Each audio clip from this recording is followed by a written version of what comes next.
The light.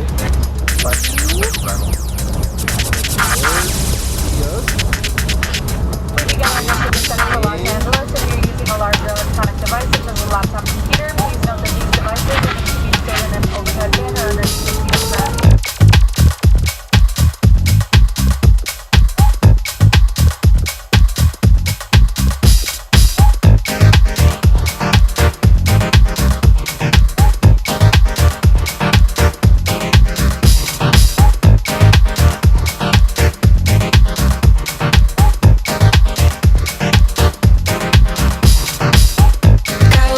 Slow it down, this might be my brand new sound. Psychedelic, oh wow, add an accent to your sound. Now I don't know who I am, now I don't know who I am, now I don't know who I am, now I don't know who I am.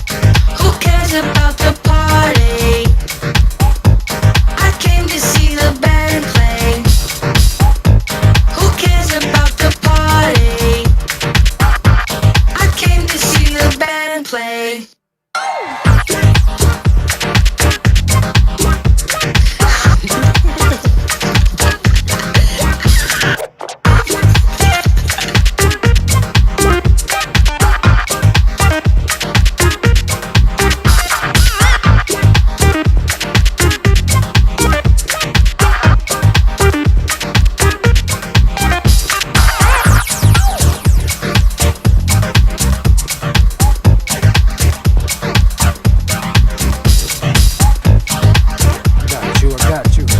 Alright, so this is finished product.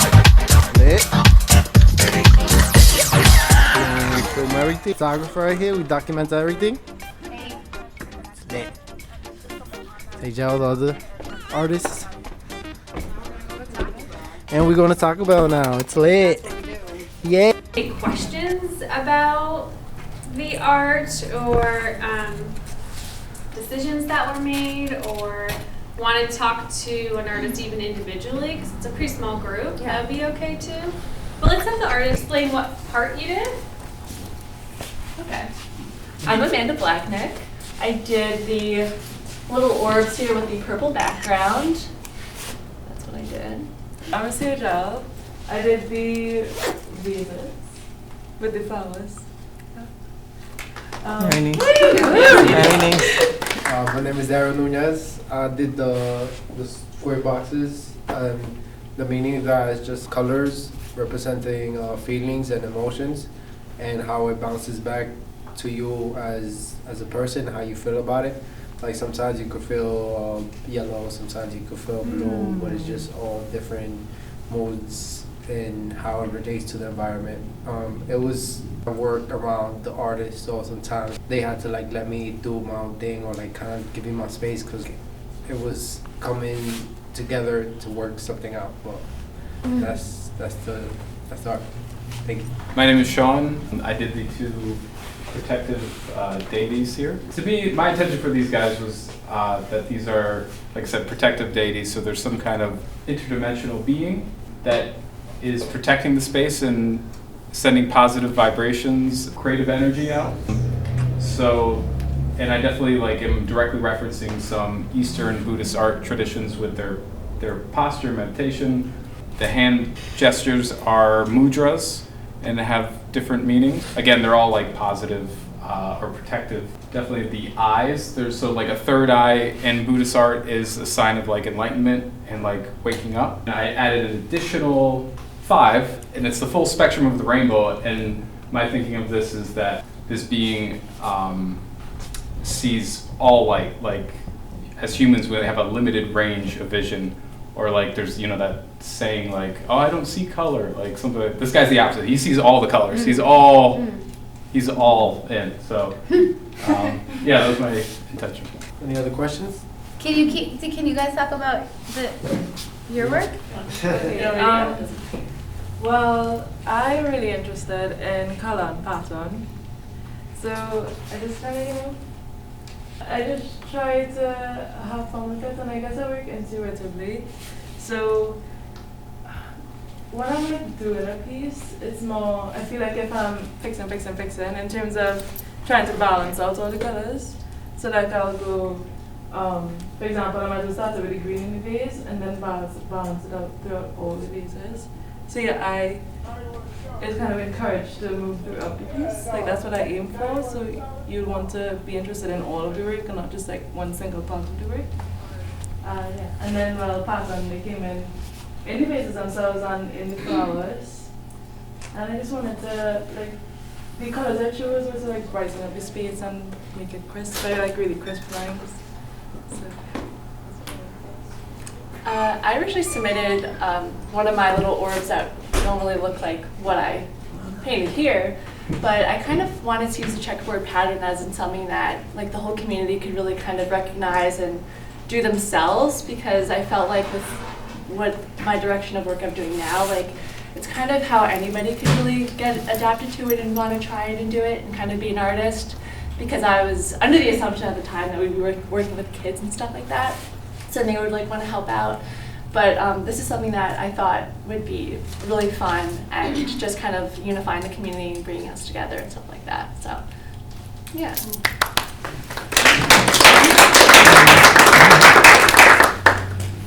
So yeah, and please, I think part of the great thing about having this here and having all of our artists here is, you can ask a question and, not necessarily like in front of the whole group if you don't want to, but like again, don't be afraid to like engage in that dialogue, because I think that's, again, like just such an important part about community art and public art. And I know we all learned so much through this experience. Yes. So that's cool too. Like what? What did we learn? I mean, I just think like collaborating as a group and working creatively to solve problems is not something that you really even learn in school, because you have individual projects. And so, opening that up and Yeah. and then working painting a together. mural too, that was like something big. Because in school we were accustomed working like on an object. Yeah. So Yeah, there's not like really, limitations, yeah. but here it was It's so, like a so whole- freeing. And then it was cool that we kind of like Yeah. took charge too in terms of how the piece. Because I remember the first day, all of we were just standing up there looking at like the blank wall, and we were just talking about how we could like merge all our pieces together. Because we didn't want it to feel like my piece, Amanda's piece, John's piece, Yeah. piece. We kind of wanted it to integrate. Yeah, Have it's kind any- of wonderful how we all had this like graphic quality, and we were all able to, make it unified in that itself was really special and great. Do any of you have experience with murals, or is this your first time working a mural? This is my second time It's doing your it. second time. I've done murals, but like it's more me like helping. So that I feel like that led me to that, but it's just when you're doing it by yourself, you're like, oh my god, I really gotta do this mural. So just to murals is like, that's my cup of tea. So Got it. and just to do a little plug here, if you've ever been to the Lincoln Park pool in Albany, I did the shed out there a couple of years ago, and also in the office of the Parks and Rec Department did a mural, and possibly some more murals in the work with the Albany Parks and Rec. So, and if you would like me to paint a mural, just ask. I know Frank had a question.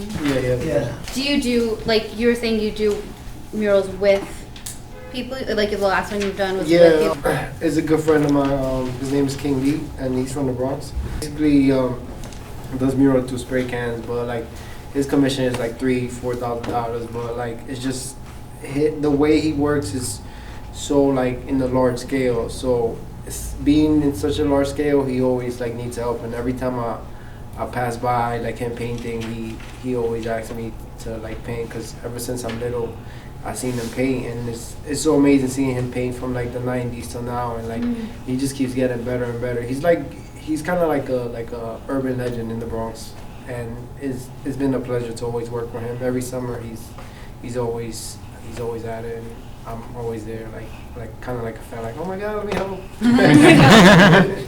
What's his name again? King B. King B. Yeah. Daryl, I have a question for you. Can you maybe talk a little bit more about your color palette? It seems like there's certain colors that have larger spaces. I don't know if, or certain ones that are smaller. I don't know if there's like a certain meaning there, or maybe also why you chose to put certain colors next to other ones. If you want to just, I don't know. Well, I learned this whole color thing from two classes that I took, which is like 2D design and color theory. And the main thing is like the bigger the color is, like the more primary color I have, and like the more color I have. So if I have a lot of blue, that means that I have a lot of blue. But like if I have like this little spotch of gray and purple, that means like I had a little. And the way I do with colors is like more like I don't really like having colors, like the same colors touching or next to each other, and more like I follow up the color wheel. But as in the way I make the colors is kind of like improvised. Like I have a little bit of blue, then I throw some white, and then I make bright blue, and then I just kind of go off from there. So basically, like what I'll do next in my next project is kind of like save the colors, because sometimes I had to go back and retouch it again, but the color was gone already, because it's just like I have one color and then I make another color from that color. And that's how it is. But as in for the shapes, I just kind of want to have like an aesthetic to it, and not just big blocks. Aesthetic. Yeah. Hi, Frank. Been here like a long time. I'm 50 years resident on this block, 50 plus years, and I connect with Oakwood Community Center in various facets to get things done, especially here, like a lot of the parties for like people in the neighborhood that come here, right? And then I got to tell you, first of all, we really, really appreciate this. This is like wonderful, because it kind of scared everyone from the start. Like no one really knew. Like when they first put that up, they were like, "What is, what's the, you know what I mean?" So people were like really questioning it. And then when it started to fill in and it started to become this, people were like, "How come I didn't get that with my part? How come that wasn't there when I was there?" So they're like super excited now about what's going on. I'm telling you. No, so all right, so we're really, really super excited about that. So we just want to say thank you. I think we can applaud. All right, thank you. From North Central, trying to speak for the North Central, the Hillside North group, and they're really excited about that. The color thing, that's really like, wow, it took us away. Another thing that I wanted to know is this. Have you guys ever collaborated before? I'm sorry, I was a little late, so maybe I didn't hear. So you guys have never like done this before? So this was like we just like kind of made each other. Yeah. Huh? And see what happens with like all artists, right? So this is what happens. And did you? How long did you discuss like what you were going to do, or did anybody just say, "All right, we're just going to do"? Did you all just say, "I'm going to take this spot in the wall," or like how's this happen? Like, what? Well, from the start, from the start and continue, we always had discussion. So like each step, we'd have a discussion along the way. So like we do a little bit, all of us will step back, talk about it, and then, because we really wanted it to be cohesive. Yeah, like unifying. Did you have to change it during the course? Like, was there ever any, like, okay, no, let's go this way with it, as opposed to your initial I feel like we had really good, like, foundation in our discussion, and like getting to talk about like our ideas. And since we all did have that graphic quality with our pieces, we thought that like maybe a simple color palette, or maybe like the fact that it is all graphic is almost cohesive. So it was kind of like, it was almost like really easy just to like work with each other. So it kind of just worked out right from the start. Yeah. Outstanding. We were really the lucky. thing I like too is that I always try to work together with artists. So if they'll be like, "Yo, I'm working on this Saturday, can I go with you?" No, and it works better as a collaboration if you come with the artist, because let's say I'm painting this, and then he's like, "Bro, what are you doing? Why are you painting this that way?" And then he kind of like guides me towards seeing a better vision, a better art, and working together, I think, was like a crucial part, and I really like working together. So you all really learned something from each other as you were going through. Definitely. And do you find that, is that like, does that happen all the time with artists? No. No? So have you found some that are like, no, you're like, no. Sometimes some artists want to make you a worse artist. Oh, okay. Is that basically because they want you to do it their way? They don't see your vision? I would actually have to disagree. I feel like we all, even if, let's say the artist is, we think bad or something, that's a subjective thought, but like they, at the end of the day, I feel like even if you were having a disagreement, you would learn something, even though. And so, I guess because I'm hearing this, what I also hear is, this is a unique piece, like you would never see this like anywhere else. Yeah. This collaboration came together and it's only here. So if it ever happens again, it happened here, right? First, right? It was here, right? So that's a unique piece. again, we just really appreciate that. We applaud everything you did. Thank you for every effort, every piece of, every paint stroke, everything you had to do. And we're going to make the most of it. We'll make sure that, well, we'll do whatever we can. I'll work with them to make sure that they do not mess this up. This is like beautiful. Thank you. Thank So you. Thank you. You guys are also Thank you. super lucky to have Maddie in your corner. Oh, I yeah. don't think so. We are are super lucky. Yeah, big thanks to Maddie and Kim. He has a question. So, one thing I also wanted to say, whoever painted the poles, which I know